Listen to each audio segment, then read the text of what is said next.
یعنی انٹرنیشنلی اسلام کی جو ایک پرابلم آ گیا تھا کہ جس وجہ سے ساری تجارت رکی ہوئی تھی اور بلاک تھی اور سمجھ میں نہیں آ رہا تھا ان لوگ کیا کریں، احمد رضا نے اپنے تجدیدی کارناموں میں سے ایک کارنامہ یہ انجام دیا کہ کرنسی نوٹ سے تجارت کو جائز قرار دیا، اور وہ دن ہے اور آج کا دن ہے۔ اسی لیے انہوں نے واپس آ کر، انڈیا سے واپس آ کر یہاں پر مسلمانوں کو اسلامی بینک، اپنا بینک قائم کرنے کی ترغیب دی۔ کاش 1910 میں جو ترغیب دی تھی مسلمان بینک قائم کر لیتے، ہمارا اسلامی نظام بینکنگ وہاں سے شروع ہو جاتا، لیکن افسوس۔ پھر ایک کتاب اور میں تذکرہ کر دوں یہاں پر، مارکوت کتابوں میں ہے اور وہ سائنس کے موضوع پر ہے۔ وہ کتاب ہے فوز مبین در رد حرکت زمین۔ یہ بھی ایک تفصیلی اس کا ایپیسوڈ، ایک نہیں کئی ایپیسوڈ ہوں گے اس کتاب کے موضوع پر، لیکن اس کے اندر صرف اتنا بتا دوں آپ کو یہاں پر کہ 105 سائنٹیفک دلائل سے، قرآن حدیث نہیں، قرآن حدیث تو انہوں نے اتنا بیان کر دی کہ اللہ کا ارشاد یہ ہے کہ زمین آسمان کو ہم روکے ہوئے ہیں، کون اس کو ہلا سکے، اور چاند اور سورج چل رہے ہیں، یہ قرآن کی آیتیں پیش کر دیں۔ اس کے بعد پھر 105 دلائل سائنٹیفک ہیں جس کے اندر فزکس انوالو ہے، میتھمیٹکس انوالو ہے، اسٹرانومی انوالو ہے، الجبرا انوالو ہے، جیومیٹری انوالو ہے، اور بہت سارے علوم انوالو ہیں، اور اس کی کیلکولیشن بھی ہیں، ڈائیگرامز بھی ہیں، 105 اردو زبان۔ لیکن اردو اتنی ثقیل ہے اور ٹرمز جتنے بھی اس کے اندر آئے ہیں، ٹرمنالوجی آئی ہے، وہ ساری عربی اور فارسی کی 100 سال سے زیادہ پرانی ہے، جس کو سمجھنے والے آج دنیا سے ناپید ہو گئے ہیں۔ ہمیں دشواری ہو رہی ہے لیکن ہم کوششوں میں لگے ہوئے ہیں۔ جس دن اس کا کتاب کا اصل تسہیل ہو گئی اور انگریزی زبان میں دیگر زبانوں میں آ گئی، میں آپ کو یہ چیلنج دے رہا ہوں، شاید زندگی میری ہو یا نہ ہو، آپ دیکھیے گا کہ دنیا کی سائنس ہی بدل جائے گی۔ بس دعا کیجیے گا کہ ہم اس کتاب کو کسی طریقے سے بھی کوشش جو کر رہے ہیں کامیابی حاصل ہو جائے اور ہم اس کتاب کو دنیا کے سامنے پیش کر سکیں۔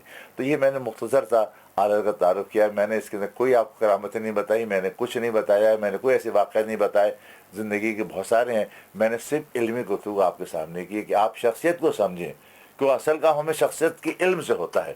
ٹھیک ہے، ہر شخصی ظاہر میں تعریف کر دوں گا، میری تعریف کر دیں گے، وہ اپنی جگہ پر ہے، وہ بھی کرنے کی چیز ہوتی ہے، لیکن علم جو ہے بولتا ہے۔